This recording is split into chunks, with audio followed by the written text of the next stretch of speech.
Good afternoon.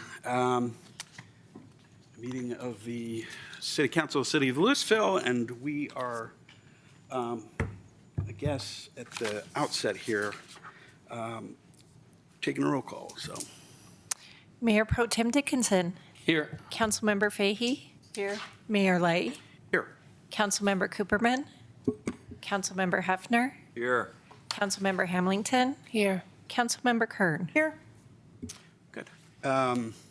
Welcome, everyone. Why don't we stand and say the Pledge of Allegiance? Pledge allegiance to the flag of the United States of America and to the republic for which it stands, one nation, under God, indivisible, with liberty and justice for all.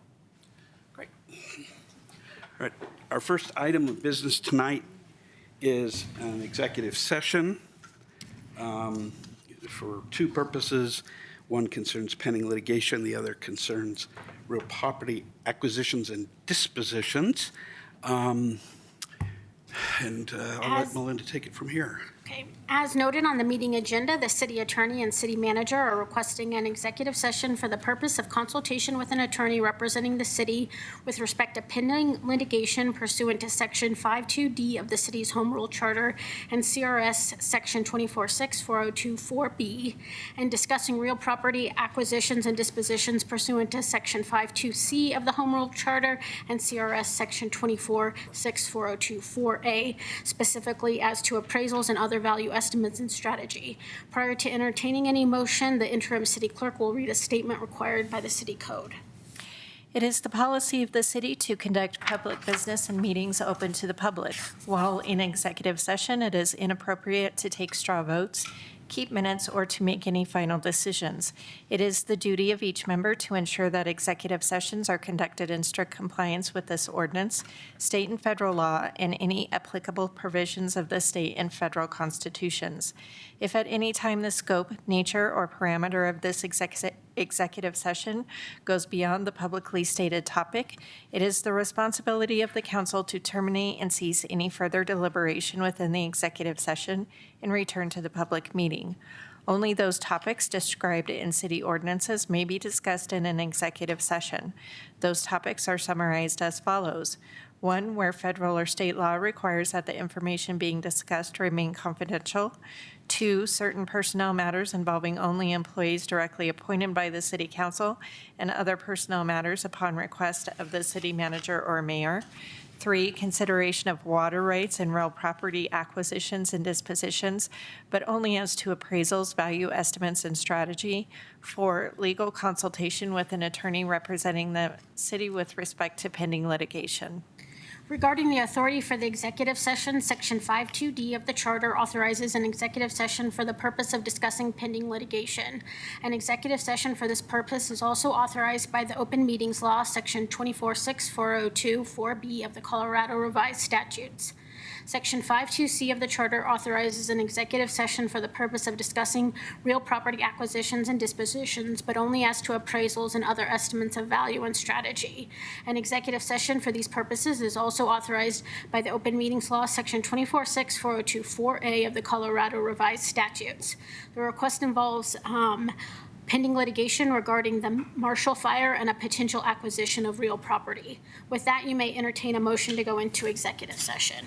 I move to go into executive session for the purpose of discussing pending litigation and real property acquisitions and dispositions, and the executive session also include City Manager Diane Langley, Deputy City Manager Sam Fox, Community Development Director Rob Zaccaro, and Deputy City Attorney Melinda Colley.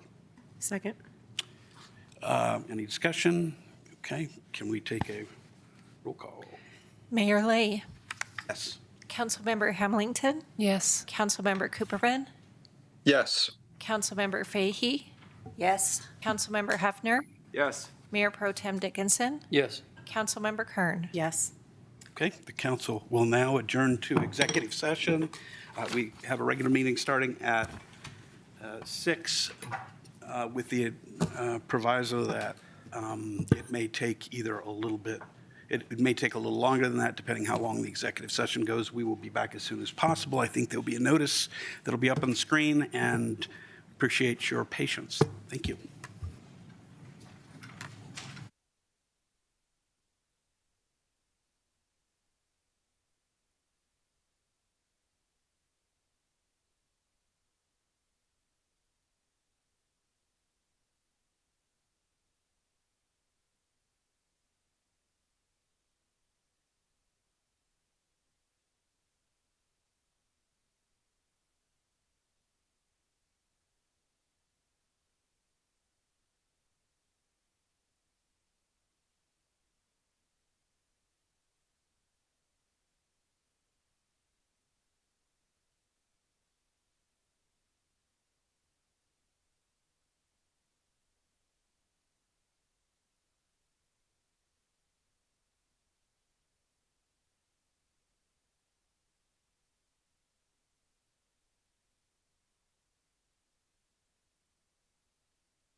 Is Josh on?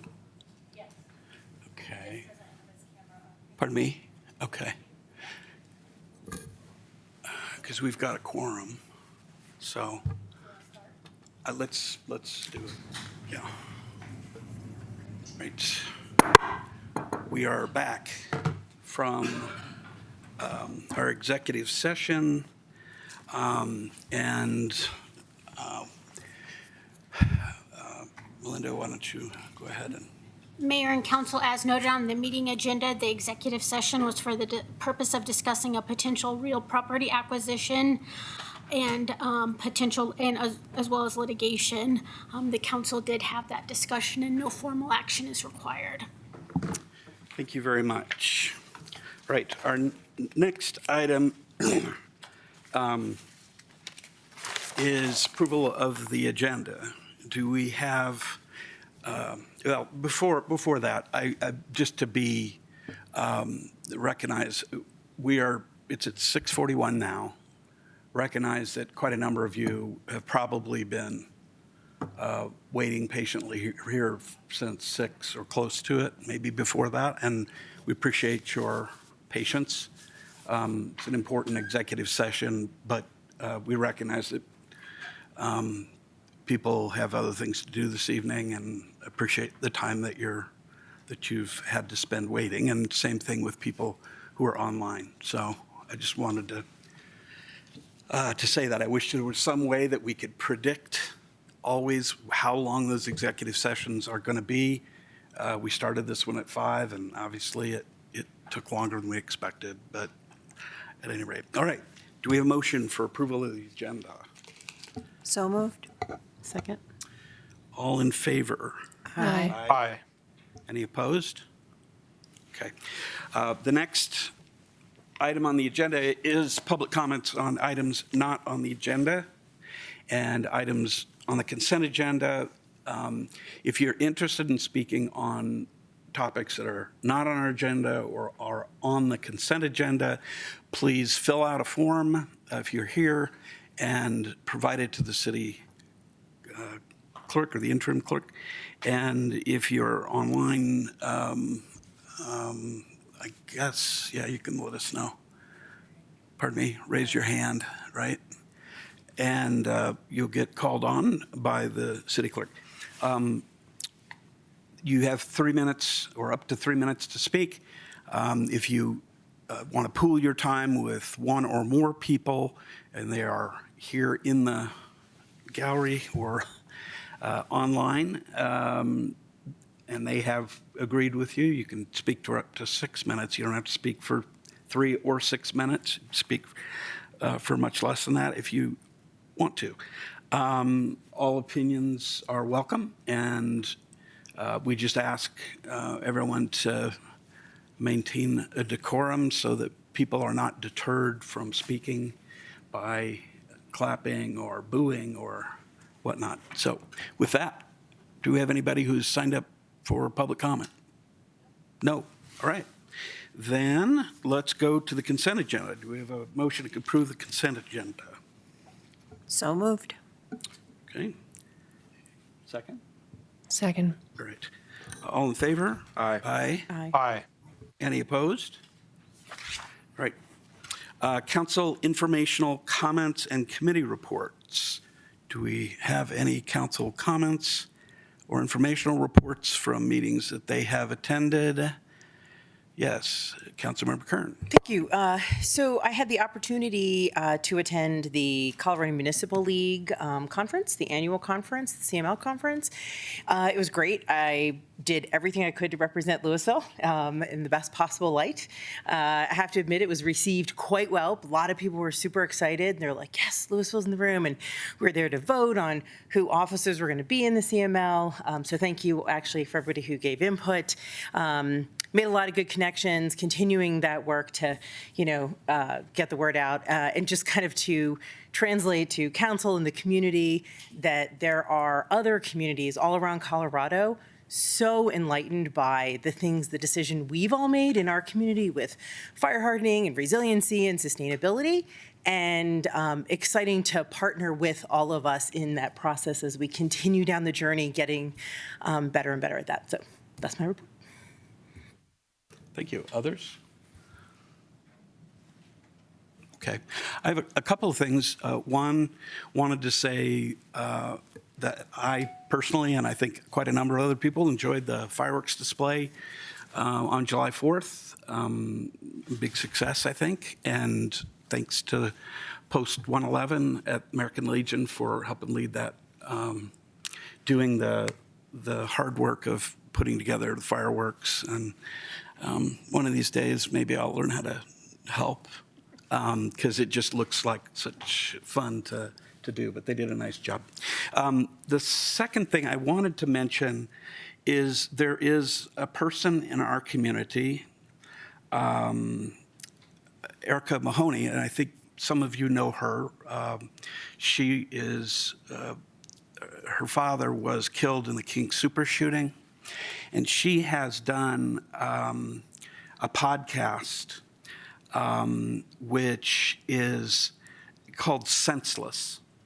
And I don't know, I am not going to read off the URL here, but I may post it in some of the places that I post online, and maybe we'll talk to staff and see if there's any way to put something up about it. It's extraordinarily worthwhile. She's a former NPR reporter in California, and she's, is a big monumental issue in our larger community, and she's put together a really good bit of work in the healing process. So anyway, any other comments? All right, let's move on to the city manager's report. All right, thank you. So tomorrow night, we have the Ward 3 meeting with council members Hamilton and Hefner at the Recreation Center. On Thursday, we have Sunflower and Enclave Park ribbon cuttings. So 10 o'clock at Sunflower, 11 o'clock at Enclave. And also just to note, Thursday night is the RMMA Part 150 study open house in Broomfield. This is related to the airport. The city receives a lot of complaints related to the noise associated with the airport, so this is the opportunity for the public to hear more about that. And I just want to address the utility billing incident that occurred last week, and I do have a statement from the city's third-party billing company. And so the principal of the company noted that their partnership with the city of Louisville spans more than a decade, and we hold that relationship in the highest regard. With respect to the recent incident involving the utility billing system, please know that we are actively working with the city to address the issue and are committed to ensuring it is fully resolved. We value your trust and remain dedicated to maintaining the integrity and reliability you expect from us. Thank you for your continued partnership and understanding. So, thank you. Thank you. And the city has taken some steps as well in response to all of that. Can you describe real quickly what those have been? Yes. So, unfortunately, everybody's password was reset. And so if you log into the utility billing system, you're going to have to request a new password. You'll get a temporary password, and then you can reset your password. We will also no longer be distributing informational flyers through the company via email. The city will be distributing the informational flyers, so they will no longer be sending out any attachments because they mistakenly attached the wrong attachment to the email that went out. And then we are working with them to provide 1 year of credit monitoring for those customers that were impacted. They're finalizing their agreement with a party to do that, and we expect to be able to release that information hopefully tomorrow to all of the impacted customers.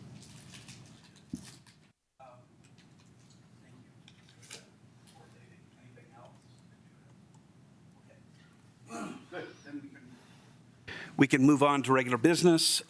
First in line is the Parks and Recreation Month proclamation. And Councilmember Fahey, are you going to take that? Thank you, Mayor. Yes. This is the Parks and Recreation Month designation for July 2025. Whereas parks, recreation, open space, and golf is an integral part of communities throughout this country, including the city of Louisville. And whereas parks, via its 37 designated parks and 350 acres of maintained parkland, recreation via the world-class Louisville Recreation and Senior Center, serving over 400,000 guests annually. Open space via its 2,000 acres of open space designated land and 32 miles of developed trail system, and golf via the Coal Creek Golf Course and the nearly 50,000 rounds played and top enrollment junior golf program in the state of Colorado, promotes health and wellness, improving the physical and mental health of people who live near Louisville and its public lands and recreation facilities. And whereas Parks, Recreation, Open Space, and Golf promotes time spent in nature, which positively impacts mental health by increasing cognitive performance and well-being and alleviating illnesses such as depression, attention deficit disorders, and Alzheimer's disease. And whereas Parks, Recreation, Open Space, and Golf encourages physical activities by providing space for popular sports, hiking trails, walking, swimming pools, and many other activities designed to promote active lifestyles. And whereas Parks and Recreation is the leading provider of healthy meals, nutrition services, and education, and whereas Parks, Recreation, Open Space, and Golf programming and education activities, such as out-of-school time programming, youth sports, junior golf, and environmental education, are critical to childhood development. And whereas Parks, Recreation, Open Space, and Golf increases a community's economic prosperity through increased property values, expansion of the local tax base, increased tourism, the attraction and retention of businesses, and crime reduction. And whereas Parks, Recreation, Open Space, and Golf is fundamental to the environmental well-being of our community. And whereas Parks, Recreation, Open Space, and Golf is essential and adaptable infrastructure that makes our communities resilient in the face of natural disasters and climate change.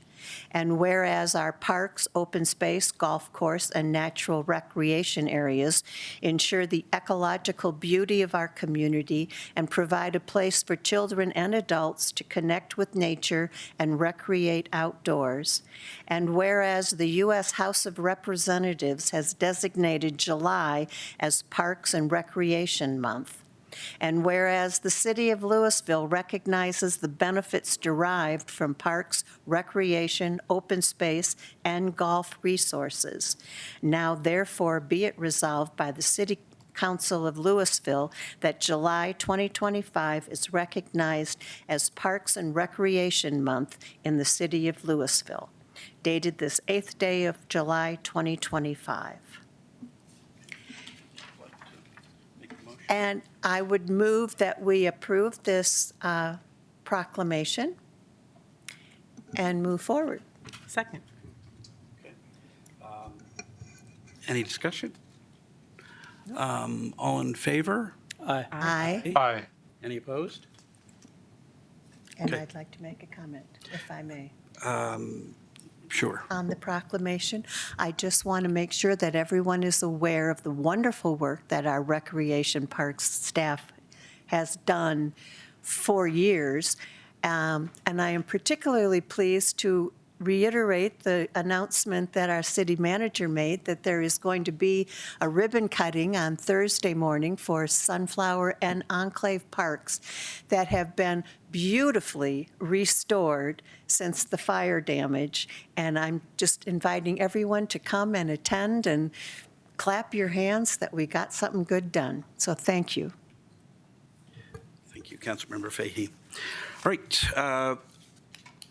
Next item of business is ordinance number 1898, series 2025, an ordinance approving the grant of a cable franchise to Comcast of California, Colorado, Florida, Oregon, Inc., and approving a cable franchise agreement between Comcast of California, Colorado, Florida, Oregon, Inc., and the city of Louisville, Colorado. Tonight we'll be hearing staff report of the ordinance. We're not going to be opening the public hearing or taking public comment. Council can ask questions this evening and suggest amendments for second reading or instruct staff to return with additional information. So there'll be a public hearing. It's just not going to be tonight unless we vote not to send it on to public hearing, but we're going to deal with that now. Staff report? Thank you, Mayor. We actually have no staff report tonight. We have a third-party legal counsel joining us for the second reading and public hearing, and we'd like to defer the presentation if amenable. Good. Right. And any comments, questions, thoughts, anything to add tonight? Okay. Can we get a, let's see, I move the ordinance number 1898, series 2025, pass on first reading and the public hearing be set for July 22nd? July 22nd, 6 p.m. Second. All in favor? Aye. Aye. Any opposed? Okay.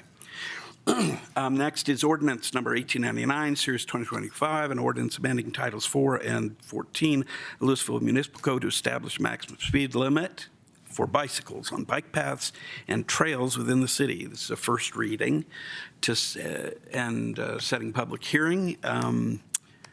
I believe we have, do we have staff presentation? Yeah. Welcome, Chief. Good evening, Mayor and members of Council. I'm Rafael Gutierrez. I proudly serve as your police chief.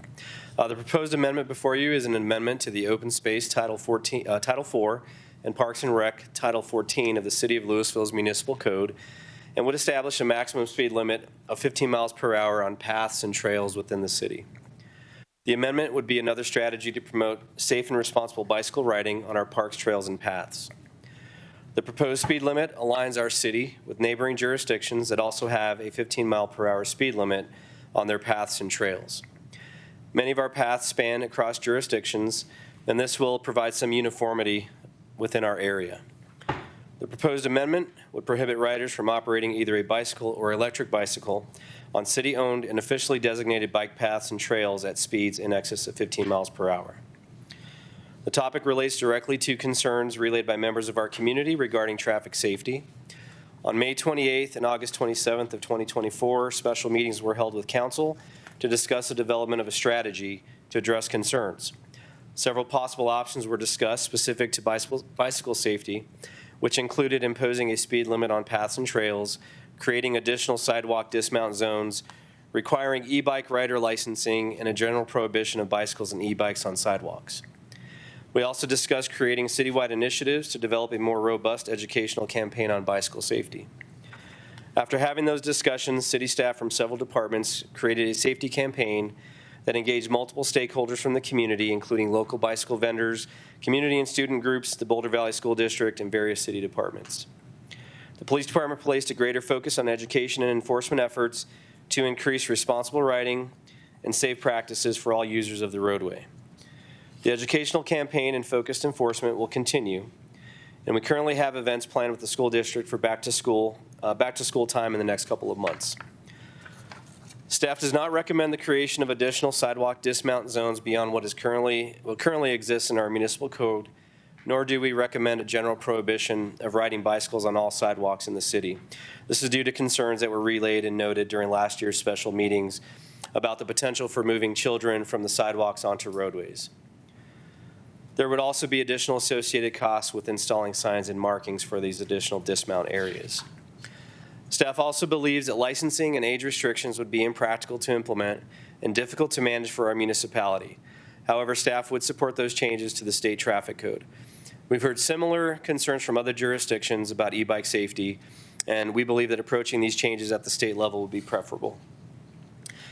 Some things for you to consider would be the enforceability of the amendment and the potential cost and staff time associated with the posting of new signage and markings. It's also important to acknowledge that there is a relatively low percentage of incidents on our roadways involving e-bikes or bicycles. The last data that we compiled show that conflicts involving bicycles on our roadways represent about 3% of the accidents that are reported or investigated. Unfortunately, we don't have any data on conflicts that occur on our trail systems or paths because those incidents are not always reported, nor are they investigated. The state, because they do not fit the state definition of a traffic accident, so we don't have the data to support what conflicts are existing currently on our paths or trails. While I'm sure that there are conflicts that occur on our pathways, we just are unable to provide any quantification of those incidents. This amendment supports the city's environmental sustainability lens because it does encourage multimodal forms of transportation and provides guidance related to reasonable and prudent speeds for bicyclists who utilize the parks, paths, and trail systems within our city. Regardless of the passage of this amendment, staff will continue with our public educational campaigns and enforcement efforts. The implementation of this ordinance will require public education and communication, and our communications teams are prepared to push out the messaging about the new speed limit if it's passed. The associated costs of posting signage, path and trail markings, and potentially acquiring additional speed detection equipment have not been determined pending the passage of this amendment. The locations and the number of signs and markings needed is also undetermined at this time. The cost of implementation may come from either the police department, Parks, Rec, and Open Space, or Public Works budget. There also may be some ability to draw a portion from each of those departments to help support the implementation. Alternatives to passing this amendment would be to allow city staff to continue with its educational and safety campaign and focusing on promoting safe riding habits. Staff is uncertain of the full benefits that will be gained through the passage of this amendment. However, it does align with our neighboring jurisdictions, and it does promote what we believe to be a safe and prudent speed on our trails and paths. Staff did have some concerns regarding which department would be responsible for enforcement, and we've determined the enforcement of this ordinance would fall solely on the police department and its officers, and not on the open space rangers. Your packet contains the proposed ordinance amendment language, as well as the informational update presented to council during the special meeting on August 27th of last year.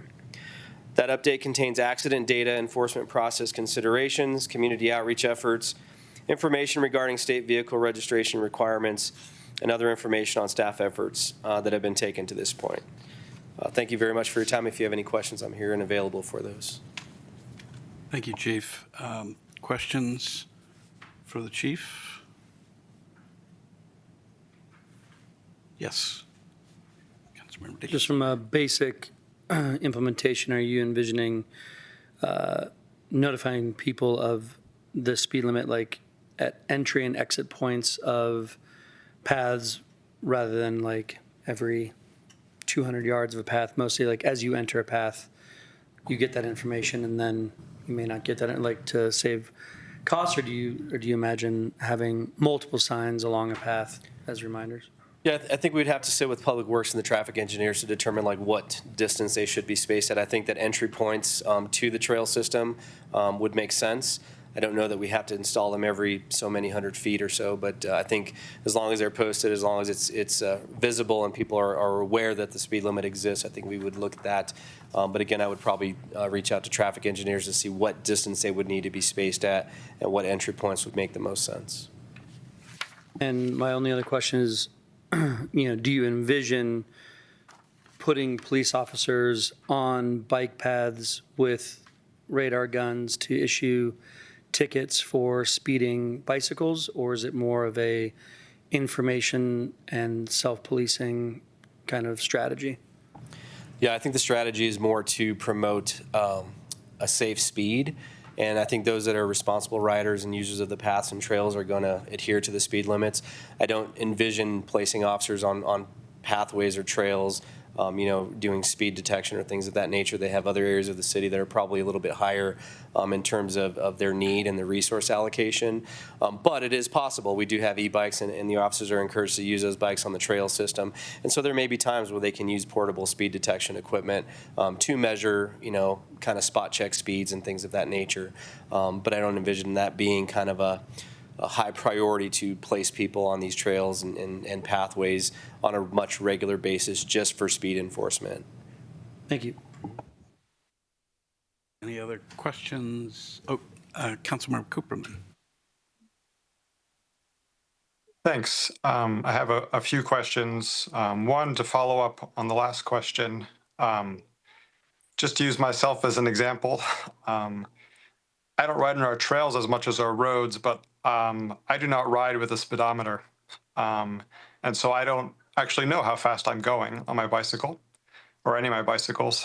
And so I wonder, how does that play into, giving someone a ticket when they actually don't have any equipment that would give them a sense for their speed? Yeah, that's a good question. I know that most e-bikes are now being equipped with the an ability to measure their speed. But you're right, there are bicycles, pedal bicycles that may not have that capability. And I think that comes into the officer being able to use their discretion and kind of have that conversation. If an officer registers a speed that's over 15 miles an hour and the person reasonably did not know that they were going that fast, I think that's an educational opportunity compared to a citation. Should a citation be issued, I think that would be probably elements that might be able to be raised through the municipal court if they felt like it was not justified, or if there was other extenuating circumstances to avoid that citation. Okay. And then I'm wondering, which of our neighboring communities has such speed limits? So we're following the Lafayette's model. They have the 15-mile-an-hour speed limit on trails that do adjoin our trails and that reach into our area. I believe Broomfield's speed limit on their trails is 20 miles per hour. So there's a slight difference. But Lafayette being our closest neighbor, we're in alignment with them. Okay. And do any of our other neighbors have speed limits or not? Adjoining, no. I think Broomfield is 20 and Lafayette is 15. I'm not sure what other communities in the county are using, if they are using any. Okay, thanks. Let's see. I guess just one more question. I had heard about some potential e-bike legislation at the state level. Did anything actually come out of the last legislative session, or did it not make its way through? No, nothing ever made its way through. We did have discussions with state legislators in December. Several police chiefs and I met with them to express some concerns about different community issues, and e-bike safety was one that was a common theme across multiple jurisdictions: Lafayette, Erie, Boulder, and obviously here in Louisville. So we did have those conversations in December. Had hoped that maybe there might be some action that would be taken at the state level, but unfortunately nothing had occurred. But our plan is to continue as a Chiefs Association to push that legislation forward and try to support it, because I think at the state level there's a lot of gaps within our state model traffic code as it relates to e-bikes, and I think the capabilities of e-bikes and low-powered scooters have far exceeded what anybody had anticipated back in 2017 when a lot of those statutes were written. So I think it's time for an update, and I think there's several other chiefs of police in the area that also feel the same way. Great. Thank you very much, Chief. Council member. So would you entertain a motion, Mayor? Not quite yet. Well, I think I've got a comment, and then you can make a motion. I'm ready whenever you are. Yeah, go ahead. Yeah, I've been told that minors are not allowed to be given a citation for speeding. And so how would you manage to maintain a safe speed for minors? Can you give that citation to the parents, or how would that work? So there's a few ways that it can work, and actually anybody over the age of 10 can be charged within the state. So somebody who's a teenager could potentially receive a citation. They would be, obviously they're handled as juveniles, but those cases can be brought before the municipal court, and this is a municipal statute. And so the other part of it is if there's evidence that the parent knowingly allowed their child to do, ride these bicycles or these low-powered scooters, or allow them to ride without insurance, there is a potential that we could issue citations to the parents as well. Yes, Councilmember. Thank you. Thank you, Chief, for bringing this and putting all the work into it. One question, I guess two. As we move forward, will you be able, or will your officers be able to track the difference between incidents with bicycles versus e-bikes? So we've done some, since our last meeting in August, we've been able to I've asked my sergeants to provide me on their end-of-shift summaries, information about e-bike contacts, any incidents involving e-bikes, and so we're starting to gather that data. Again, it is not very common or frequent that we have an actual incident. And then again, if an incident happens on a trail system, it may not be reported to us. On the state accident form, there's no distinction between e-bike and bicycle, and so even at the state level, like we can't pull out the data. We'd have to go in and manually look at the narrative to see what type of bicycle was involved. Was it an e-bike or was it a pedal bicycle? Okay. And remind us again, what is the allowance for speed or enforcement of bicycles and e-bikes on sidewalks? So on sidewalks, are you talking about a speed limit or are you talking about like the provisions? Like a bicycle can be on a sidewalk. They can be ridden on a sidewalk. An e-bike can be ridden on a sidewalk. There are certain areas within our community, like the downtown business district, in which bicycles are not allowed to be ridden on the sidewalk. But outside of those districts, bicycles can be ridden on a sidewalk. Bicycles do have the obligation and need to yield to pedestrians that are already established on the sidewalk. And so there is that degree of, again, kind of being a courteous rider, yielding the right-of-way to pedestrians on a sidewalk. You know, if you're going to pass pedestrians, we have, courtesy warnings, things like that.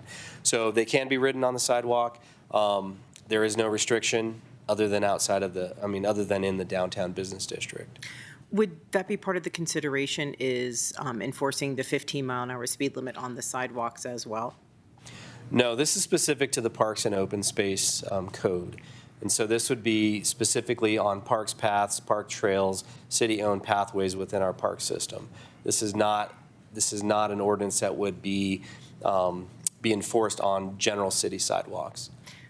But the speed would still be recommended not to exceed on sidewalks? I mean, the recommendation of the 50 miles an hour, we're going up based off of what we've learned from Lafayette, and they deem that to be a reasonable and prudent speed on trails.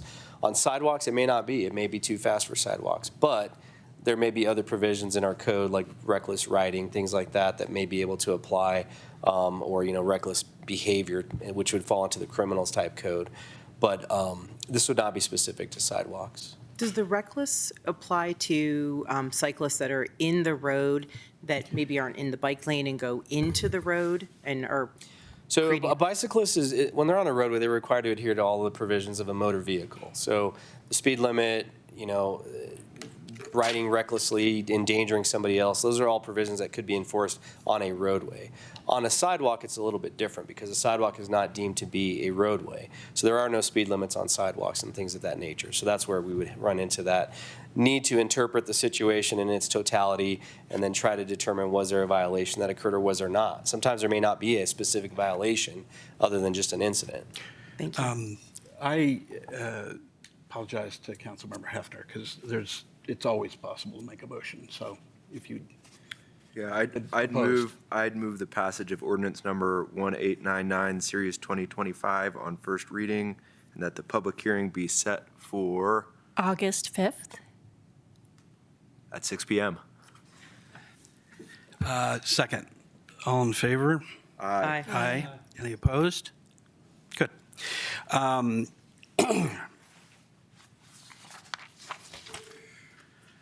Resolution number 47, Series 2025, a resolution approving the Louisville corporate campus at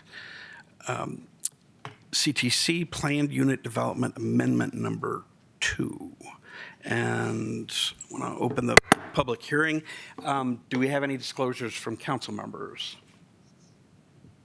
Okay. Seeing none, we will hear the staff presentation.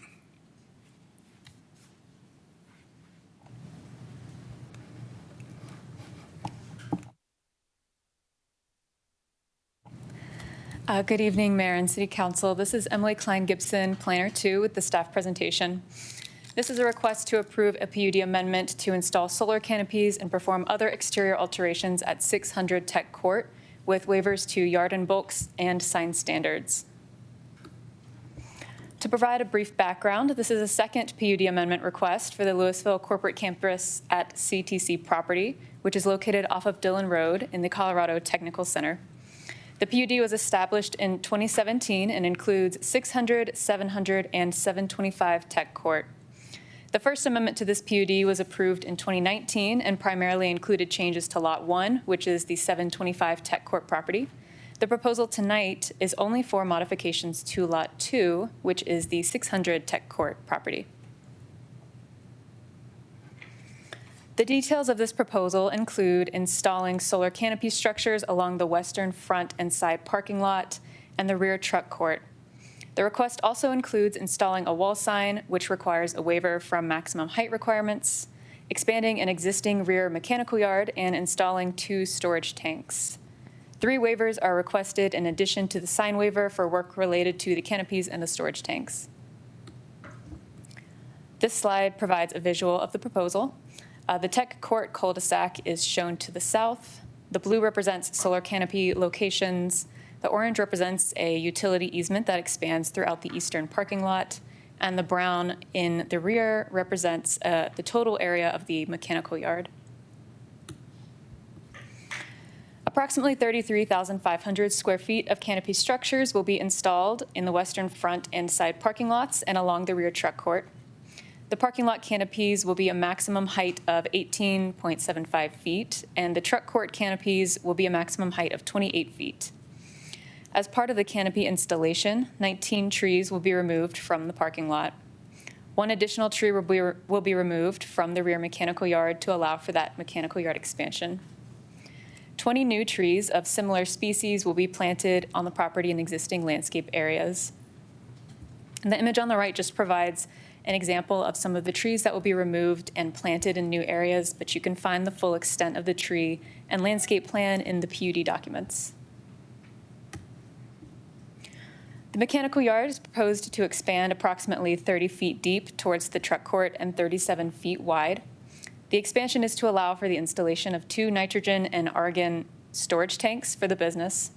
The proposed tanks are 45 feet tall and would be located near 2 existing storage tanks in the mechanical yard area. An existing 10-foot tall aluminum screening material will be continued to screen off the new mechanical area. Additionally, 1 wall sign is requested with this PUD application, and that's due to a requested waiver from the sign requirements for the maximum allowable height. The proposed sign will be 4 feet tall and located in the front of the building. So as I mentioned, there are 4 waivers included with this request. They are to allow an accessory structure front yard setback of 10 feet for the solar canopies, where a minimum of 30 feet is typically required. Also to allow a maximum height of 45 feet for the storage tanks, where a maximum accessory structure height of 25 feet is required. Similarly, they're requesting to allow a maximum height of 28 feet for the solar canopies, where the 25 feet is required. And then the maximum wall sign height of 4 feet, where a 3-foot height is required. Staff analyzed the request against applicable criteria in the Industrial Development Design Standards and Guidelines, found the request to meet all criteria aside from the waivers. Most notably, the request does not include changes to the building and site layout, and the solar canopies will not impact existing vehicle parking, truck court circulation, and pedestrian walkways. Additionally, the removed trees will prevent future issues with vegetation overgrowth, and the same number and similar species of trees will be planted on the property. Staff analysis of the waiver requests find that the waivers for the canopy height and setbacks would best facilitate the safe use of the solar panels, which will provide both solar power as well as covered parking for the building tenant. Staff also found that the proposed waiver request for the wall sign supports the intent of the sign to be visible from the closest public right-of-way, which would be Dillon Road. Planning Commission reviewed this application at a public hearing on June 12th and recommended approval as presented. And staff recommends approval of Resolution 47, Series 2025, for the Louisville Corporate Campus PUD Amendment Number 2. This concludes the staff presentation. There is no applicant presentation tonight, but I'm available for any questions. Thank you. Council, questions?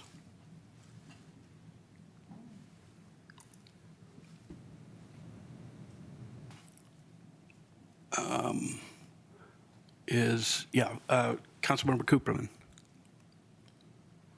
Yeah, thanks. I have, I think, 2 small questions. So as I understand, the solar canopies are being treated as accessory structures. I assume that's what we normally do. Are they sort of formally identified as accessory structures in our code? No, they're not formally identified. That's just a staff identification of it. Okay, that's fine. And then do you happen to know the heights of the existing storage tanks? I'm just looking to compare them to the proposed new ones. They're approximately 35 feet. Okay, thank you very much. Thank you.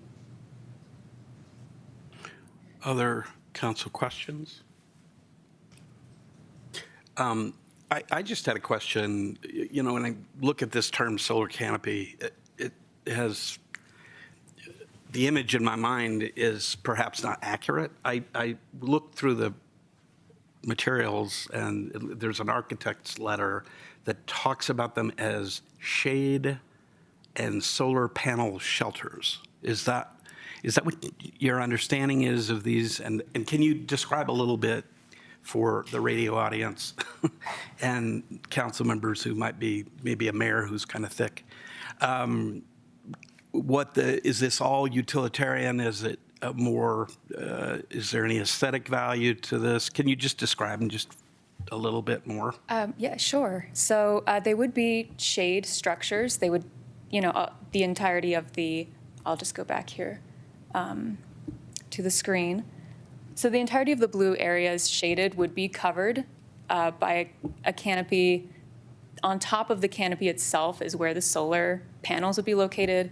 And then it extends, I believe, about 18 feet outward. So it would cover the entirety of a parking space. That answers my question. Any other questions from council? Seeing none. Let's take public comment. Do we have any public comment on this? No public comment. Okay. Back to council. Either questions, comments, or yes, motion. I move to approve resolution number 47, series 2025, and would state and support that I think all the waiver requests make sense based on what's in the packet, and happy to have Eli Lilly & Co. as a resident here in Louisville and doing amazing things with innovation and biotechnology, I'm sure. Second. Yes. Mayor Pro Tem? Yeah, I would just speak in favor of the motion. It's awesome to have. We need a second. She did. Oh, Third.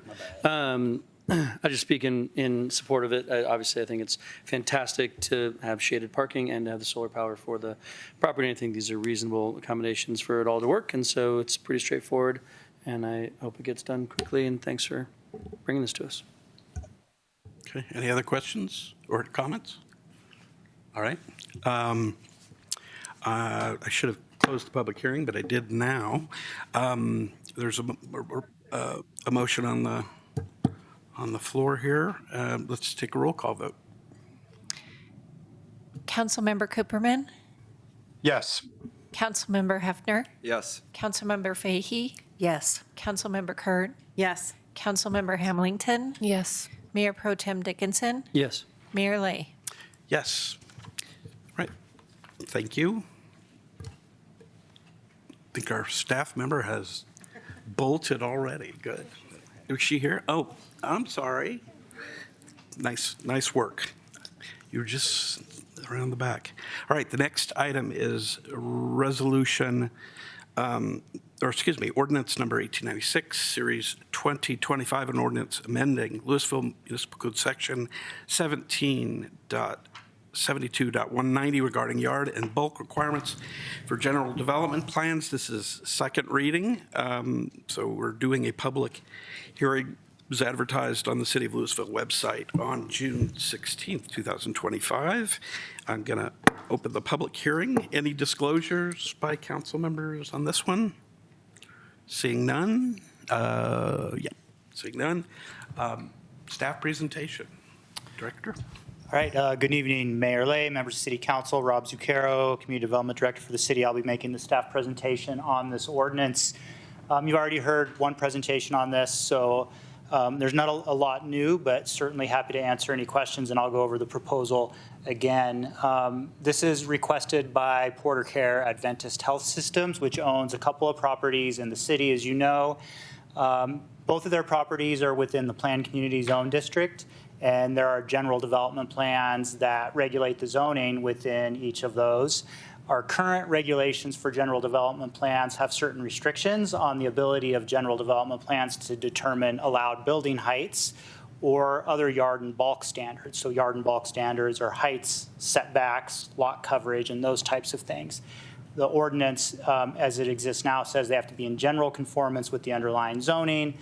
Doesn't get much more specific than that, but it lists a whole series of zone districts it should be in conformance with, which get defined on the GDP. This is the proposed amendment language, which would allow those general development plans to actually specify any yard and bulk standard, even if it was not in, per se, general conformance. So they could establish a new yard or bulk standard that, of course, council would have to approve it to be found acceptable for that property. So this is the language that's being proposed. The current code was originally adopted in 1983, so that's what we've been operating under. Over the years, there's been a wide range of actual yard and bulk standards approved on general development plans, but around 2010, the city started interpreting that to be a little bit more strict and say, really, if it really has to match one of those underlying zone districts, if not, you have to get a waiver through the PUD process. So the idea is that this would allow a zoning entitlement to be done through that general development plan, and that when they got to the PUD stage, they'd already have that entitlement. Doesn't mean that they wouldn't have to go through design review, but they would have more assurance of what would be acceptable to the city through that GDP process.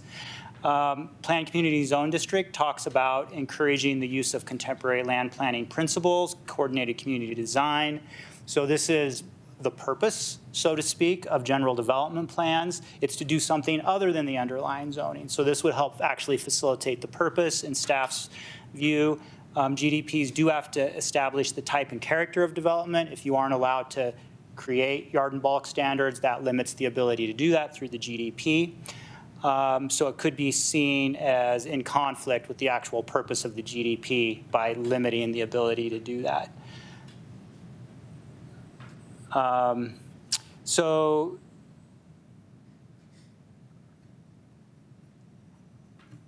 this, I would also say that this is supported by City Council's work plan. You have, even though this isn't a staff-initiated or city-initiated ordinance amendment, staff did want to point out that we believe it's consistent with this part of the City Council's work plan, where you've asked us to look at targeted code amendments prior to our comprehensive plan and what we're anticipating next year to update our land development code more comprehensively.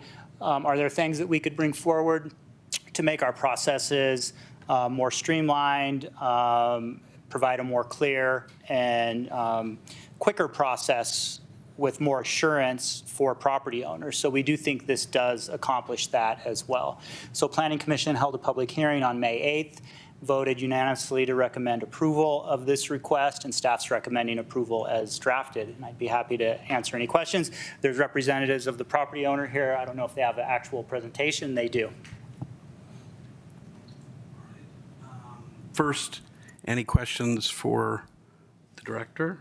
And then if not, let's go to an applicant presentation. Welcome. You guys are projecting.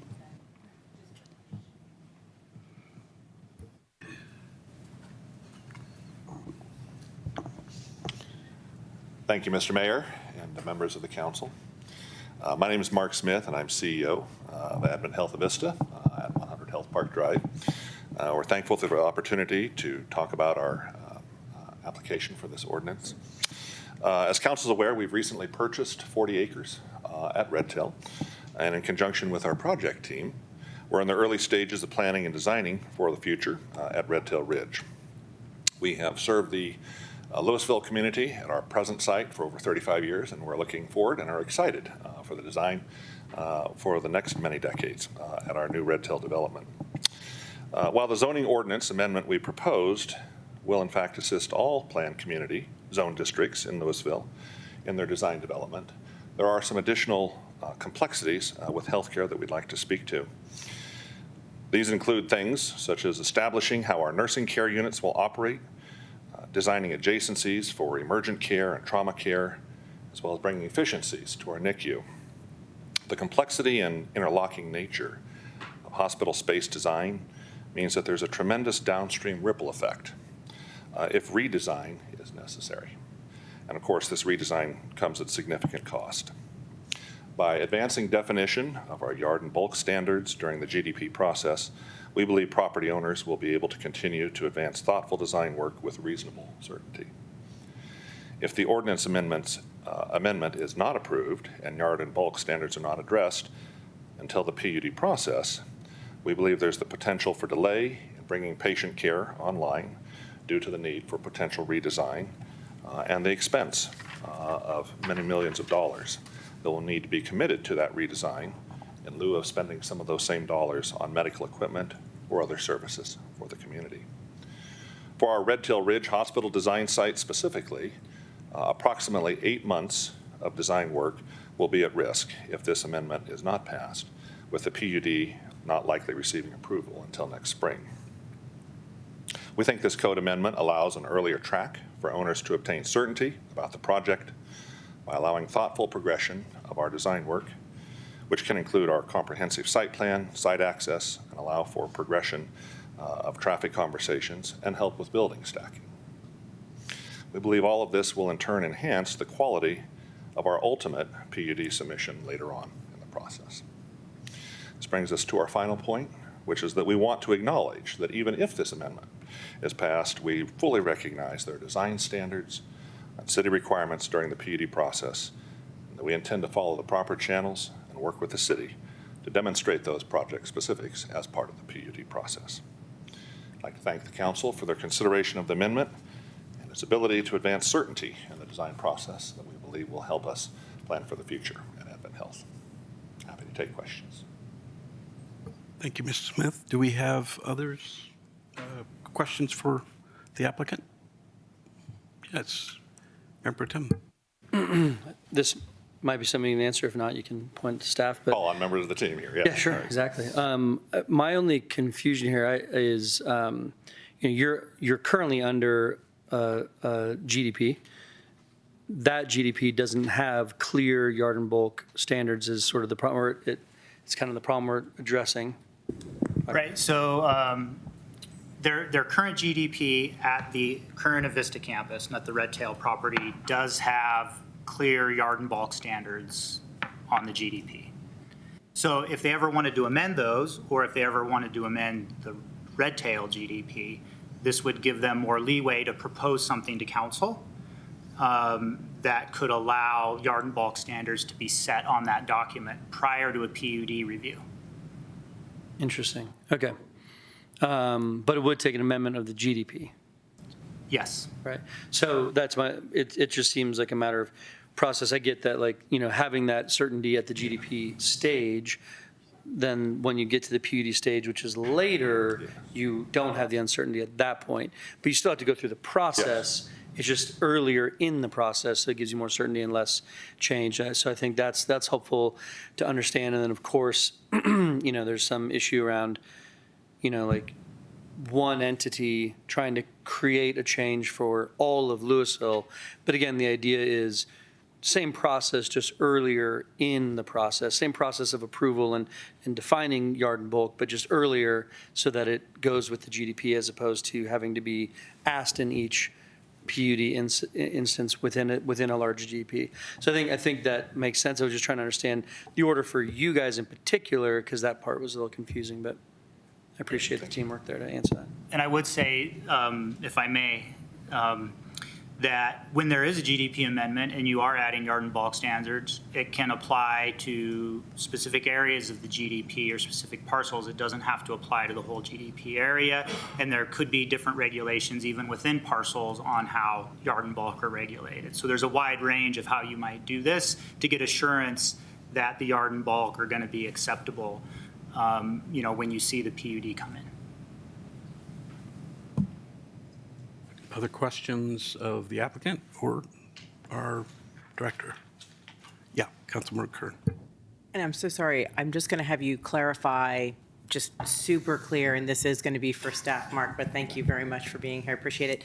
So should the council approve some specific GDP changes that apply for Avista's needs to move forward, we could only approve it for that and their lots where they need these things versus it applying to any and all of the lots at Red Tail Ridge? That's correct. Thank you.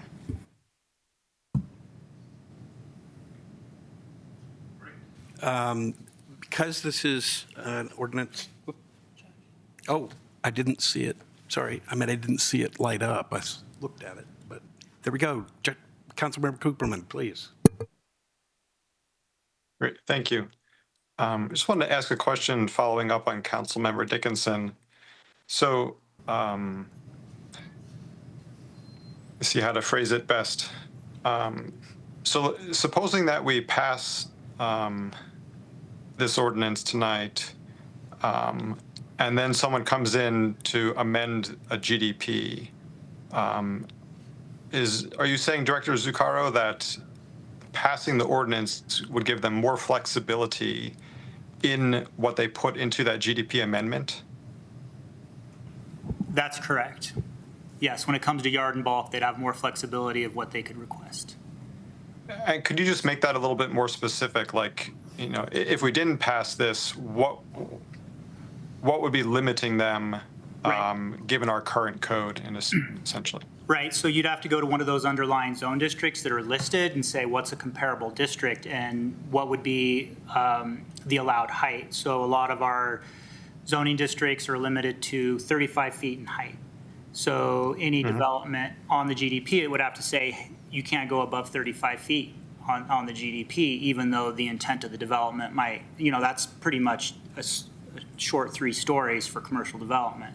So if somebody actually wanted to develop taller than 3 stories, or taller, even a tall 3-story might be over 35 feet with mechanical screening and things like that. They wouldn't have the ability necessarily to do that until they got to the PUD process. Okay, that's very helpful. Thank you. Okay, yes, Councilmember Hamilton. Two questions. So this does not take away the ability to request these yard and bulk standards at the PUD step. That option's still there. That option is still there, yes. You could bypass the GDP amendment, come in with your PUD and ask for waivers. If someone were to request a GDP amendment, could that then trigger the opportunity for some sort of referendum or something for that? Or is it just for the whole GDP for which that could happen? Right. Yeah, we do consider a GDP a change of zoning. It's adopted by ordinance, so it is subject to referendum. Okay, thank you. Okay, thank you very much. I think we'll take public comment. Because this is an ordinance, we do 2 rounds of public comment. Just because you don't speak on the first round doesn't mean you can't speak in the second, and vice versa. You can speak at both rounds if you like. Speakers limited to 3 minutes and 6. Do we even have people? Nope. So any other further questions from council members? All right, then we'll go to a second round. Anybody decide to come forward? All right.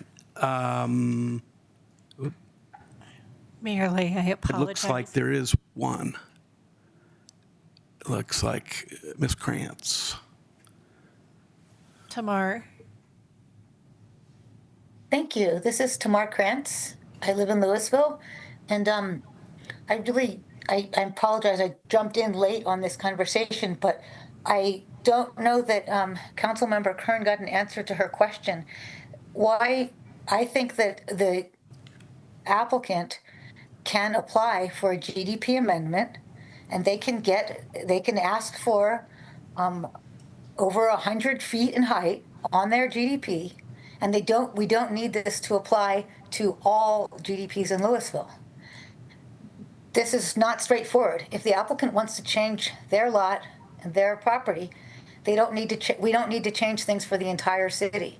So I don't think there's any reason why they can't just make a GDP amendment, and if they don't want to do a GDP amendment, they could present you with a PUD.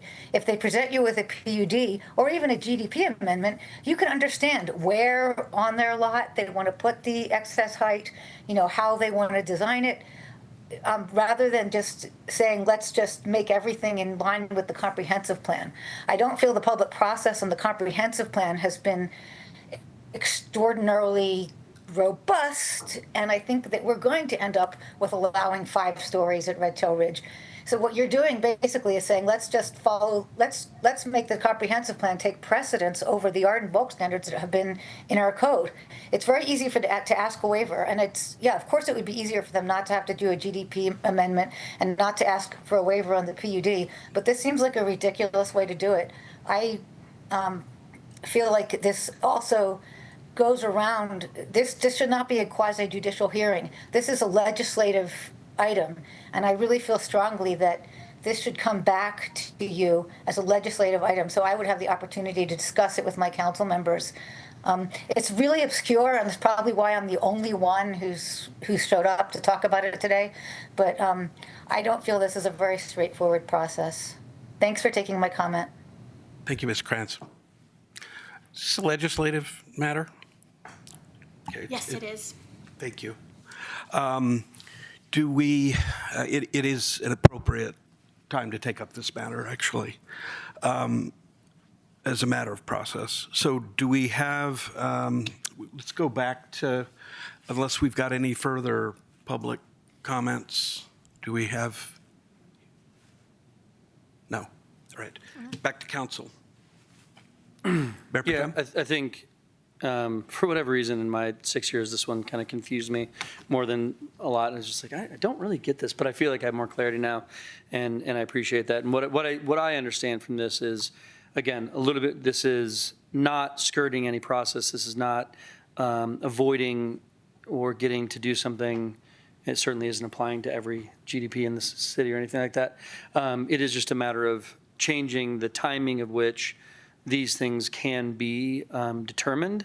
And in some ways, it's even more public process because, as you pointed out, this is subject to referendum. So if you come in and try to establish more specific yard and bulk standards for your GDP and people don't like it, it can actually go to referendum. So in some ways, it's riskier in that can happen.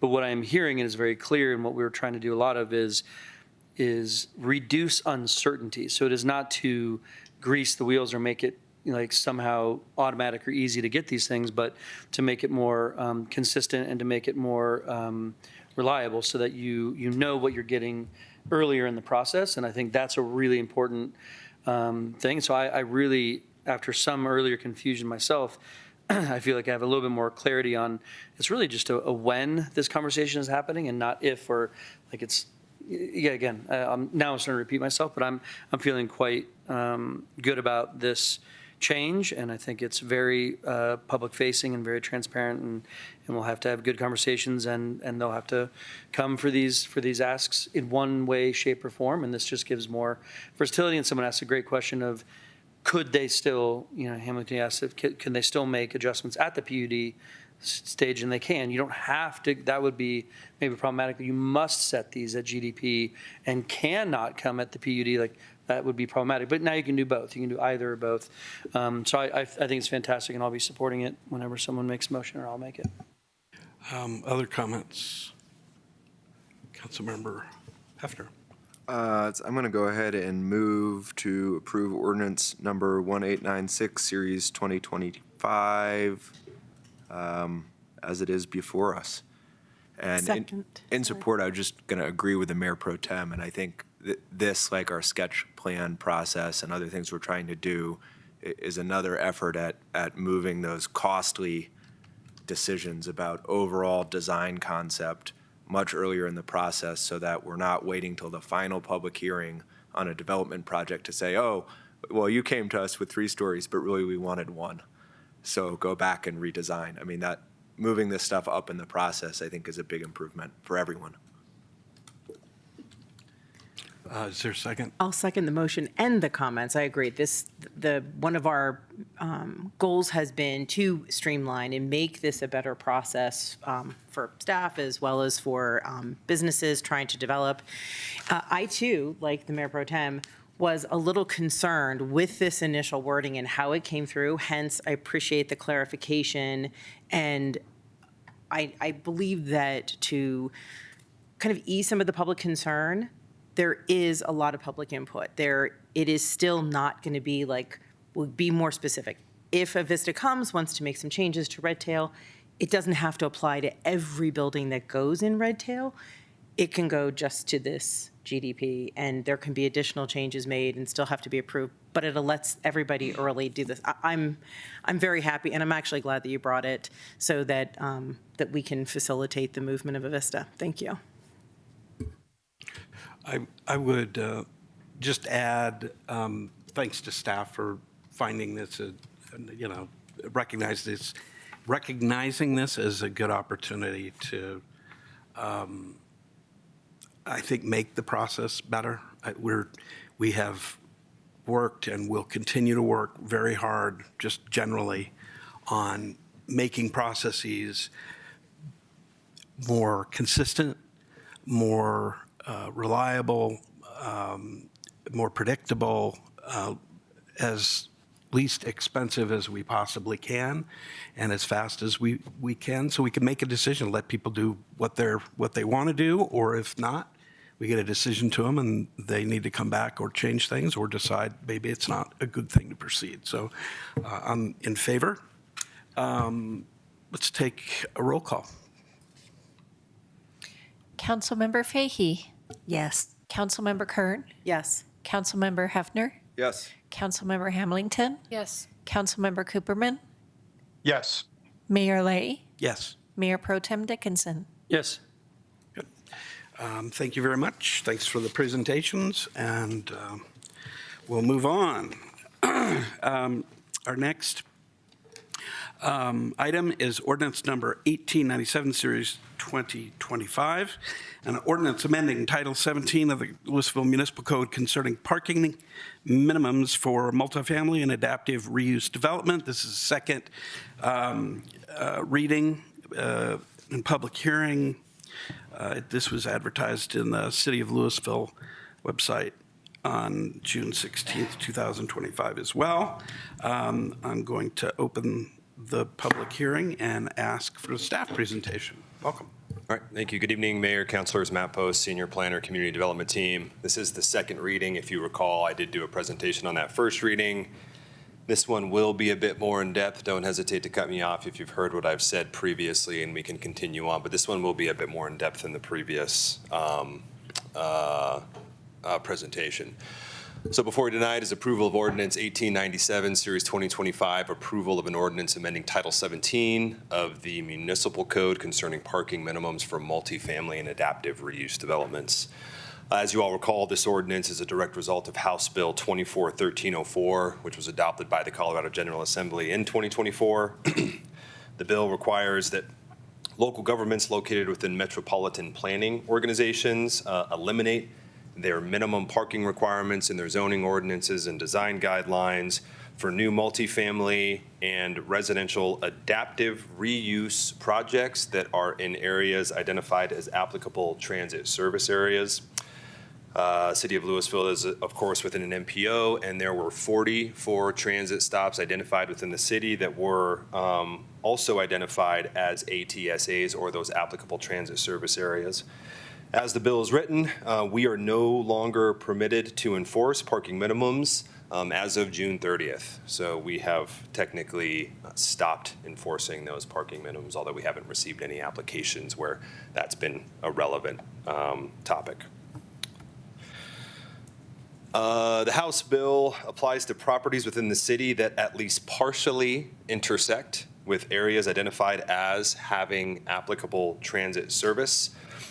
Again, as a reminder, those applicable transit service areas are identified as areas within a quarter mile of a transit stop where service is provided at intervals of 30 minutes or less during peak transit hours. So the lines here in the city of Louisville that would qualify would be Route 228 that runs along via Appia that serves Broomfield, Louisville, and Lafayette. We have the dash route that serves the South Boulder Road corridor, and then, of course, the Flatiron Flyer that serves US 36 and McCaslin. The ATSAs are depicted on the screen here via this buffer map. All of the areas highlighted that you can see are reflective of the existing transit stops. And then, of course, that full quarter-mile buffer area where we are now prohibited from enforcing parking minimums. This map was generated with data provided by DOLA in conjunction with the Colorado Department of Energy and then RTD as well. So within those ATSAs, we may no longer enforce parking minimums for, more specifically, any new multifamily development, any new mixed-use development which contains an element of multifamily, although we may still require parking for a commercial or non-residential element of a new mixed-use building. And then we may no longer require minimum parking for residential adaptive reuses, and that would also apply to residential adaptive reuses where at least 50% of the floor area is dedicated to residential uses. Adaptive reuse is defined by the bill as a conversion of an existing structure from the use for which it was constructed to a new use by maintaining elements of the structure and adapting such elements to a new use. So just bluntly put, it's the reuse of an existing building. With this new ordinance, it is important to note that although we are prohibited from enforcing parking minimums, developers may still voluntarily provide parking for those listed uses. We'll discuss that further and in later slides on what staff's opinion is of that. Some background on the bill here. In addition to the prohibition on parking minimums for the listed uses, the law also clarifies that nothing prevents a local jurisdiction from requiring parking in compliance with affordable housing conditions. Typically, there would be a condition for parking that would be attached to funding for affordable housing. Nothing in the bill prohibits us from actually requiring funding when we have an affordable project. The law also does not prohibit us from requiring bicycle parking, and then it does not prevent a local jurisdiction from requiring ADA spaces, although we touched on this previously. We can't require those spaces unless parking is voluntarily provided. Again, we did confirm that with DOLA. Just through previous conversations, the same standard applies for electric vehicle parking. We cannot require electric vehicle parking in any ratio that our code defines unless parking is voluntarily provided on site. Moving through the bill here, the bill does not define multifamily. It specifically states in DOLA guidance that we may use our own definition so long as it is not substantially different from the state's definition. The city's definition of multifamily is a building used by two or more families living independently of each other in two dwelling units that does not include hotels, motels, or resorts. This definition is almost identical to the state's definition, so staff elected not to update the multi-unit or multifamily definition as it is indirectly in line with the state's definition. Staff did not propose any other definitions with this particular ordinance. We didn't necessarily cover this, I believe, in the first reading, but a bit of background when it comes to zoning and review processes for multifamily, mixed-use, residential, and residential adaptive reuse projects within these applicable transit service areas. So staff will continue to utilize our current land use requirements and allowances within the zoning ordinance to determine whether or multi-unit or multifamily use is actually permitted in any zone district, and then whether or not that's a use by right or a special review use. Number of zone districts within the applicable transit service areas allow multi-unit or multifamily dwellings as a special review use. As the council is aware, a special review use includes additional criteria to ensure that a proposed use is located accordingly and that it doesn't have negative impacts on adjacent and surrounding uses based on the context of an area or the particular zoning type that's applied. It's important to note that parking minimums may not be imposed, they still not may be imposed as a condition of an approved special review use, even if a multifamily dwelling is only allowed as a special review use. So conditions are a common application in special review use applications. And so again, we cannot impose parking minimums. Zone districts where multi-unit or multifamily dwellings are permitted as a special review use include most of our single-family residential zone districts, including residential estate, residential low density, rural residential, business office, commercial business, commercial corridor, and then commercial neighborhood. Now, most of those zone districts may allow for additional dwelling units, but they are limited by the number of dwelling units per acre that would actually be allowed in those areas. So for example, we may have a minimum lot size of 10,000 square feet and a minimum lot size per dwelling unit of 7,500 square feet, right? So we don't anticipate a significant increase or requests or increases in additional dwelling units in these areas. It's just a quirk of our code where multi-unit dwellings are permitted. Again, our definition of multi-unit dwelling would technically allow a duplex in some of these locations if there is a lot size that's large enough to accommodate those additional dwelling units. So other multifamily and multi-unit dwellings, again, are permitted as by right uses in the residential medium density zone district, residential high density mixed use residential, and then of course in some of our planned community zone districts.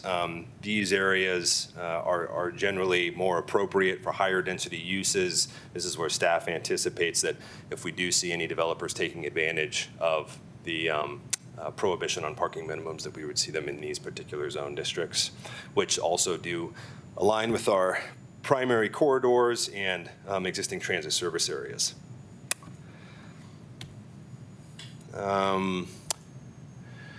Some additional analysis here. So again, we are no longer enforcing parking minimums as of June 30th. We also did some analysis into our existing policy documents and found that our previously adopted plans, including the housing plan, actually, again, support the state's efforts to reduce parking. And then more specifically, our housing plan does identify minimum parking requirements as a barrier to additional housing development occurring within the city. Study indicates that parking minimums increase development costs, reduce buildable area on constrained sites, and then negatively impact project feasibility of projects, especially in areas near transit or where parking demand is generally lower. That study included modeling as part of a feasibility analysis and demonstrated that reduced parking requirements had a greater positive impact on project viability than increased building heights. And so when we see that higher project feasibility, we see a greater financial feasibility of the project, but then increases the likelihood that that project moves forward to completion. So again, highlighted in the housing study that reduced parking requirements lead to better financial feasibility, which then in turn leads to that higher likelihood that those projects move forward. The study continued on recommending that lower parking ratios or recommended lower parking ratios and parking related incentives, again, specifically in transit corridors and within downtown Louisville. Of course, those transit corridors and downtown Louisville directly correspond with the applicable transit service areas that are identified by the bill. Some additional analysis, as mentioned, the developers may still voluntarily provide parking. And staff anticipate, as we discussed previously, that most eligible projects will continue to include off-street parking just as a matter of practicality and the fact that we are a more suburbanized community. We anticipate parking to continue to be provided just for market feasibility and then the long-term leasability and sales prospects of those particular projects. Moving on here, I think, we talked about financing requirements a little bit. I think we've, had some discussions with developers where we've actually encouraged them to reduce their parking. We talked about this last time, where a lot of times their response to us is it's actually a condition of their financing that they provide parking. So again, we fully anticipate that we'll continue to see parking provided. So with the prohibition of parking minimums, we also recognize that this may result in additional impacts with the risk of spillover parking in adjacent neighborhoods, I think as we highlighted in the staff report, the actual impacts are uncertain, and we do not know what they will look like, and they'll obviously vary by project location and project type. I think the best staff can do at this time will monitor development trends and then evaluate any policy responses as we see any issues pop up, again, if folks do take advantage of the prohibition on parking. So as far as updates to the actual code are concerned, we updated section 1720 of the municipal code, which specifically regulates off-street parking. We included a provision indicating that off-street parking for qualifying projects is no longer applicable. We also included a provision indicating that this new ordinance supersedes any existing design guidelines, any existing PUDs or GDPs where parking was previously entitled. And of course, this would only apply to those applicable transit service areas. We updated a couple additional sections. Downtown Louisville specifically, again, downtown Louisville is fully encompassed by the applicable transit service area. So parking will no longer be required for those particular use types. And then we added language that will tie all that together, essentially. And so with that, if you all recall, quick update, Councilor Hefner, I think you expressed an interest and the council agreed to continue to study eliminating parking minimums citywide. Staff have added that to our rolling work plan, and so we're currently working on analyzing that, and we'll have a discussion and direction back at some point here. I don't have a date on that yet, but it is on our work plan to continue working on to bring back to you all for further discussion. On May 8th, the Planning Commission did recommend approval unanimously of this ordinance, and staff continue to recommend approval of Ordinance 1897, Series 2025, approval of an ordinance amending Title 17 of the LMC concerning parking minimums for multifamily and adaptive reuse development. With that, happy to answer any questions. Council members, any questions for staff? Okay. This too is an ordinance, so we have 2 rounds of public comment. It looks like before, I think I missed Councilmember Cooperman. Sorry about that. Did you have a question for staff? Yes. So one small question first. Are these amendments to our codes written in such a way that they sort of automatically update with the evolving ATSAs? Yes, the code specifically references the ATSAs as identified by DOLA. The bill identifies DOLA as the agency which will determine the ATSAs, yes. Okay. And then one other question, which you sort of touched on at various places in your presentation. So let's say someone comes in with a proposal for a new development and they do decide to build less parking than we currently require, but maybe some. That frees up some space on their lot, right? And so could you give me a little bit more of an impression for how the developer would be able to use that additional space? Sure, I would imagine that developer would use that additional space for additional dwelling units on site. I think one of the factors that would lead to that would be the savings in cost from kind of what a developer would refer to as otherwise wasted space with parking areas. But I think a lot of times we're working with these groups, we see that when less parking is required, they're able to get more dwelling units out of those spaces more often than not. Right, but they could still run up into zoning restrictions on the number of units, right? That's absolutely right. They're still limited by the densities that currently exist in our zoning ordinance. You're right, Councilor, yes. Okay, so I don't know. I mean, this is pretty hypothetical, but if most of the developments do seem to want to max out, right, the number of units that they can get, even with our parking minimums. So I don't know, if they did that, then they would just have more landscaping, or I don't know. Yeah, potentially. I think maybe the point you're getting at there is there are a number of other limiting factors that contribute to a lack of dwelling units. It goes well beyond just parking. Again, we have density limitations. We have affordable housing requirements. We have other fee provisions that apply when additional dwelling units are included.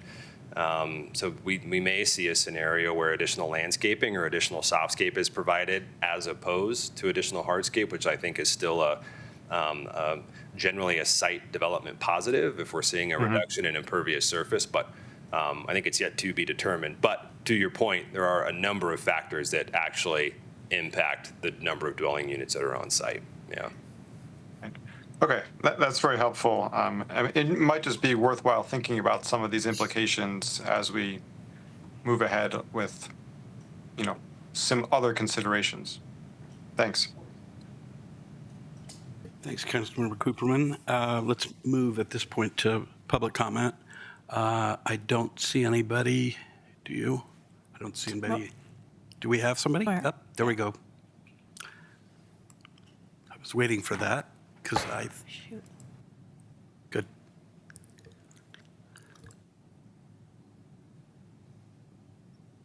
Hi, this is Tamara Krantz again. I see that in this presentation that this code very efficiently complies with the law. It makes it very clear, and it's a very easy step for you to take to comply with the state law and institute these getting rid of parking minimums. But I think that if you look at the legislative purpose in the House bill, that it's a lot more than just creating more housing.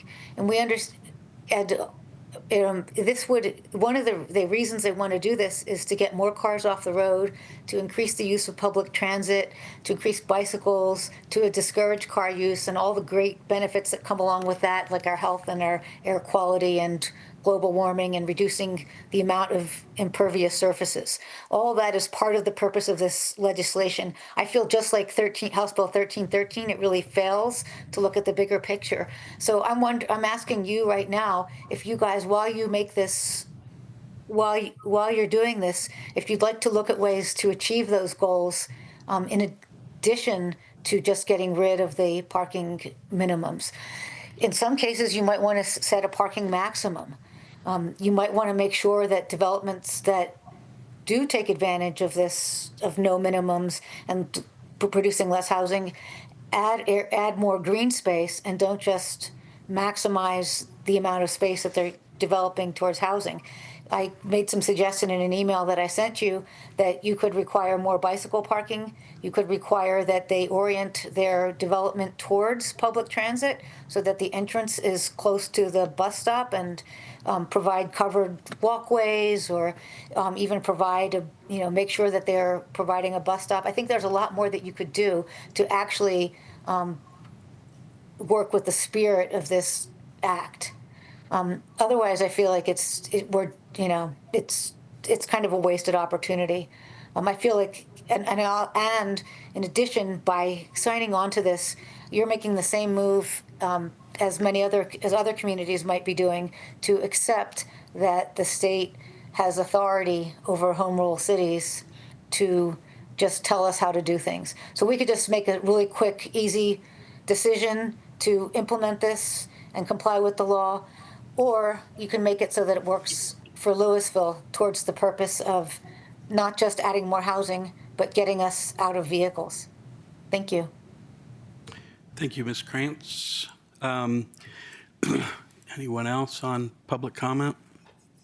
Okay, let's go back to council questions and comments. Doesn't look like there are any, so we'll go back to a second round of public comment. Do we have anybody wanting to make a? No. Okay, seeing none, let's come back to council.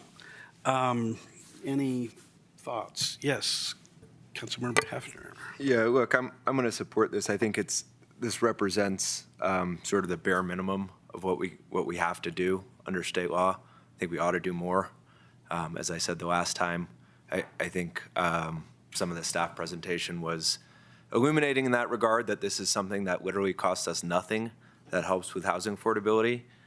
And, given the conversation we just had downstairs, I don't see why, at the very least, we would expand this ordinance to be citywide rather than just that narrow corridor. And beyond that, I would suggest expanding it to cover other types of development beyond the sort of legislative compromise reached by the state, which I think I agree with Tamar that the compromise reached by the state may not be the compromise that's best for Louisville. And certainly they haven't tied our hands in terms of doing more than what they specifically required. The example that always comes to mind for me is if you were building downtown Louisville today, you couldn't do it with our commercial parking minimums. You just couldn't do it. It wouldn't be possible. It would be isolated buildings surrounded by seas of parking, as we have in many other parts of town, where the seas of parking sit there and get hot all day in the sun because nobody's parking on them. And to continue to think that that is the best style of development for Louisville, to me, is a mistake and a missed opportunity. But I will be supporting this. Other comments? Councilmember Kern. I appreciated actually Tamar's comments and us doing more, but I think Councilmember Hefner made a good point that part of this is to improve affordability for new residential construction, and I think putting additional requirements, although meeting the sentiment of reducing the need for a vehicle, they might just add to the cost. Which is one of the things we're trying to reduce. I have to admit, though, I would be in favor of making this a citywide, where we remove for residential multifamily instead of just in the transit corridor areas. Any other comments? Councilmember Cooperman has his hand raised. Councilmember Cooperman. Thanks. I very much agree with Councilmember Huffner's comments. I just wanted to add, I think a lot of the suggestions that Tamar Krantz offered are things that we should be thinking about with our comprehensive plan. I think at the moment, I think we just need to comply with the state law, and I think in this case that we should, so I will be supporting this. But I think our comprehensive plan and other considerations offer an opportunity to push forward those ideas. Thanks. Thanks. Yes, Member Tim. I think this is long overdue, and we talked about, even some commercial development, the parking minimums are still, too high, requiring, we've had lots of people come in, like, we just do not need this much parking. Can we please have less? It's not even that we want more building. It's just, we do not need this much parking. And so, I support this citywide. My question to staff would be, does that make you nervous for us to be having that conversation right now? Would you rather that come back through the comp plan and have that? Is that a simple enough thing to do at another time, or is that a simple enough thing? We have at least 3, maybe 4 people who have said that we're comfortable with this citywide. What's the best way forward? Are we jumping the gun is my question. I don't know that we're jumping the gun. I think that, probably Director Zucchero and myself can have additional conversations with the city manager about what it looks like to bring forward those changes. I know we do have land use regulations update on the horizon. So it's interesting to consider how we'll approach that, just knowing that that's on the docket here coming down the line. But I think we have additional conversations to be had for sure. And I think what you're recommending maybe is continuing this for an amendment to apply it citywide also as an option. I think either way, I mean, I think passing this tonight as is and great, this is great, and then giving direction to clearly come back as quickly as possible or in the most efficient, timely way, that there seems to be enough energy on council for this to be citywide. So again, if tonight is the right time, great. If you'd like it to be a part of something coming very soon, I think that's reasonable. Delaying this one, we're not going to not say yes to this. I don't know if there's a benefit to delaying this one. So the only benefit would be some process efficiency, and I know the state deadline for compliance with the state laws come and gone. We're a little bit behind on that. But, we could, if a housing development came in, we could, we wouldn't enforce it. There's other mechanisms to do it if we wanted to delay this and bring back an amendment that would apply it citywide. I think you could continue the meeting, and I'd ask the city attorney if that was okay to continue it for amendments or if we'd want to renotice it. But I think that this is, I would just say, we haven't put a lot of thought or analysis into it, but it is very common for other cities to do it. It's very typical. I think my initial reaction is the market's going to take care of it from the opinion of the planning staff here, and it's probably low risk as far as community impact for multifamily not to have parking minimums. I have a question about that.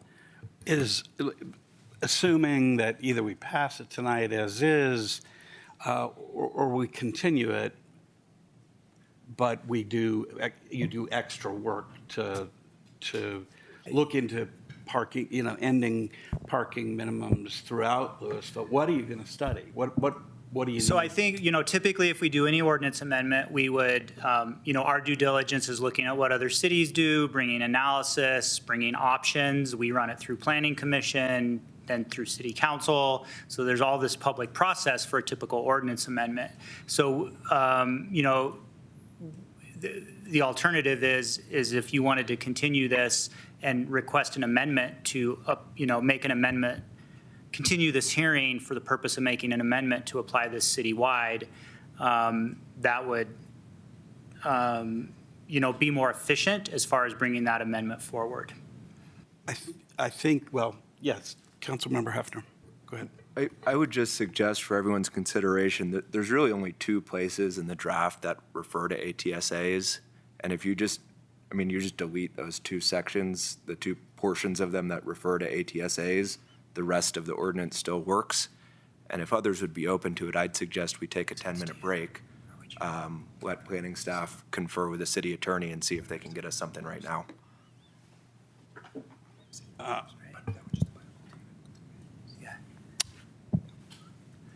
Yeah, go ahead. I'm sorry. So I'm in support of what we have in front of us tonight to meet minimums. This, Director Zuccaro went through, Rob, what we have tonight went through Planning Commission? Correct. Correct. So if we were to change this to be more broad, it would not go through Planning Commission if we deleted those two things, ASTA, and just approved it tonight. That's correct. Okay. I mean, I personally would like to have a little more information. My ideal world is this is a fairly significant change, although we think it might be low risk because the developers will want to make sure they have enough parking on site. I would like for Planning Commission to give their stamp of approval on it. So that's just where I stand on this. I'm not against it, but I just feel like it just feels rushed doing it right now from the dais tonight. Any other comments?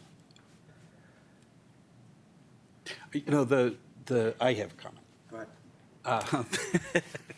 I just wanted to make sure there's no other. I share concerns of, pardon me?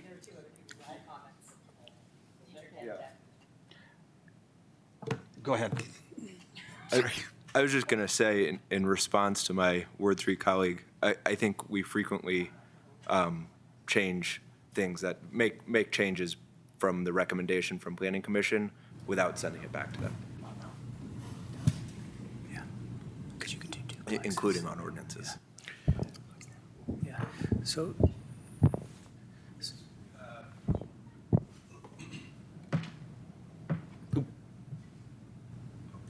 Comment?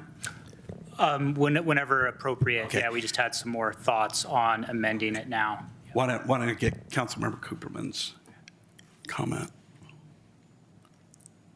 Yeah, just a brief comment. I mean, while I am essentially in favor of extending this to the whole city, if we made that amendment tonight, we would not get any public input on that particular amendment, I believe. Is that correct? Just multifamily development.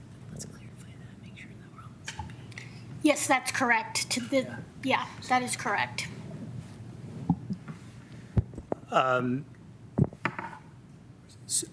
So one clarification is, I think what the proposal is this would apply to all multifamily, not all land uses, just multifamily.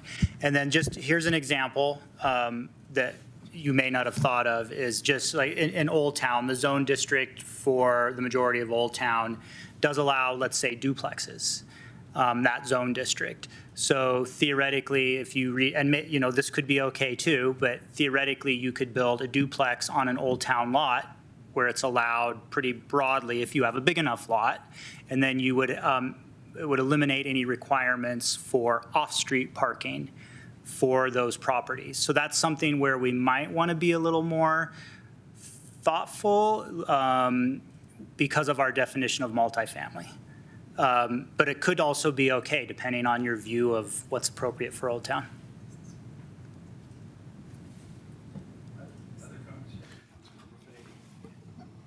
Thank you. Yes, I'm leaning toward Barbara's comments that doing this from the dais is challenging, and these issues like the duplexes in downtown is probably only one thing that will come up. And so I would be in favor of passing it as it is tonight and then looking into future changes that we could do when it comes up. I mean, we could even wait until someone decided to build something that wasn't in the transit area and say, okay, we're going to require this much, or we're not going to require any parking minimums. Mayor Pro Tem. Yeah, Judy pointed out that probably 99% of downtown is already included in the transportation area, right? So like, that's already going to be a thing because the bus route goes right through downtown. So that particular one, but I think, to your point, there might be other examples. I just think, generally speaking, this is, like I said, I think this is not seismic. This is more like, this is already covering, let's say, half of the developable area anyway, and all we're saying is, this is generally a good principle. We want to apply it citywide, and I don't think that's as big of a change, because again, developers are not building 20 units with zero parking like that. They won't be able to sell their units, so that isn't really the issue. It's just we overpark everything, and this is a very easy way to stop overparking everything, and it complies or aligns with everything else we're doing. So I think it's pretty simple. I support it. It doesn't, as we know, it doesn't have to be 7-0, but I think to Barbara's point, if there are problems with this, if we need more time to study it, I'm not totally opposed to that. I just feel like if this is simple enough, we can be done with the simple process. We can continue and have another conversation in a week or 2 or 3, but it's a continuation of this meeting. And so in that sense, public comment would occur again, correct? If we were to engage in a continuation of this meeting? Correct, but you wouldn't have the planning commission input, just as a But to reminder. Josh's, I guess, point or question, there would be another opportunity for public comment if we don't make the decision tonight. Instead, we continue this meeting to a later date and with that amendment, and we'll be able to discuss that amendment with public comment that night. And then, Barbara, to your point, it would not go back to planning commission, but it would be a little bit more efficient and still allow for public comment. So that would be what I would support. Councilmember Kern. And the members of the planning commission then, I mean, it wouldn't be a separate public hearing, but they could certainly participate in public comment or email in and give us some additional, if they had concerns with expanding the statewide, that's cute, Judy, citywide, we would be able to hear from them then. Councilmember Hefner. Yeah, I would just say, look, this is coming back to us either way with a broader consideration. If there's that much heartburn about extending it citywide, let's just wait for it to come back. But to me, it's literally 2 sections. It's an easy fix. We could redline it right now and do something that's a net improvement that I don't know what the additional questions would even be. The transit areas are arbitrary. We didn't get to pick those. It's not like they have some special meaning to anyone. it's arbitrary. But if we're not going to do it now, I'd say let's pass it clean and come back to it when we come back to it. But I don't think we need to extend tonight and then also come back to it later. That's a lot of meetings about this. That's an interesting thought. I mean, I guess I have a couple of points. One is, I'm fine with the statute or the ordinance as it's written. I don't have really strong energy around either extending it or not. The thing that maybe troubles me a little bit, or would trouble me about making the easy change, I think there's no question it's an easy change to make. It's a couple of words, and it's easy to redline that if we had to do it tonight. But I am concerned about the public process. I mean, I'm not sure it needs to go back to Planning Commission. I think it would be good to get public input, and I think the staff could provide some additional information. They provided a suggestion of where it might be, where there might be a question. Maybe it's not the right example, but my bet, we're talking to them on the fly. They haven't had a chance to look at it. I don't know, my own preference, I'll go with whatever council wants to do here. I think we're already past the deadline that the state has set. I think we should continue the hearing, come back with this information, and just pass the whole thing as we decide to do it. Because I think there's at least some, I haven't heard anybody on council saying, absolutely, we should not extend this under any circumstances in any way in the future. Nobody said that. So I think there's interest in that. But I think the way I hear Councilmember Hamilton's point is that, there's value in getting public input. And we've got, with all respect, we've one person in the gallery and we have very few online. And I think giving people an opportunity is not a bad thing on the way to passing this. So that's my own input. So I'll make a motion, and then we can kind of go forward from there, which would be to continue tonight's hearing to a date certain with the direction to staff to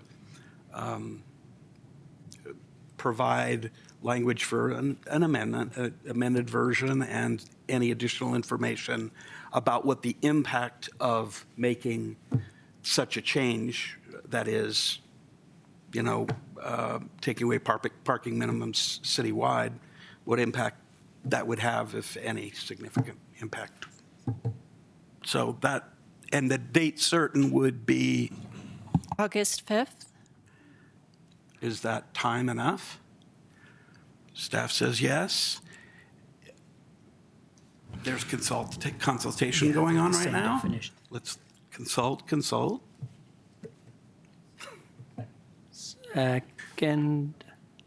Second. Okay, it looks like staff is in unanimous agreement that they can manage that deadline. So that would be 6 p.m. on August 5th. Second. Okay, comments? Yes. Just a question. So is what's coming back on August 5th, is that intended to have the broader discussion about additional land use categories like commercial, or is that just what we're talking about tonight, taking our bare minimum and making it slightly less minimum? Citywide. Okay, and then, but the intention isn't to supplant coming back later with yet additional analysis on commercial and other land use categories? Yeah, I think that's my intention in what I said.